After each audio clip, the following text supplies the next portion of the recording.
Talk with అన్వర్కి స్వాగతం. ఈ వీడియోలో ఈజీగా విండోస్ 10 అండ్ 11లో టెంపరరీ ఫైల్స్ ఎలా రిమూవ్ చేయాలో చూద్దాం. ముందుగా సెట్టింగ్స్లోకి వెళ్ళండి. అక్కడ స్టోరేజ్ ఆప్షన్ని సెలెక్ట్ చేసుకోండి.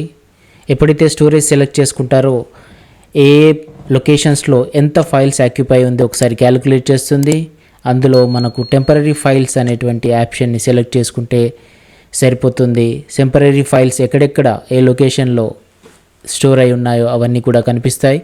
మనకు కావలసినవి సెలెక్ట్ చేసుకొని లేదంటే అన్చెక్ చేసేసి ఏవేవి ఫైల్స్ తీసేయాలో చూసుకొని రిమూవ్ ఫైల్స్ అనే ఆప్షన్ని క్లిక్ చేస్తే సరిపోతుంది. కానీ డౌన్లోడ్స్ చెక్ చేసేటప్పుడు కొంచెం జాగ్రత్తగా చూడండి. డౌన్లోడ్స్లో కనుక ఏమైనా ఉంటే అది వదిలేసి మిగతాయి చెక్ చేయండి. ఇంత సింపుల్గా మీరు తీసేయవచ్చు. Thank you.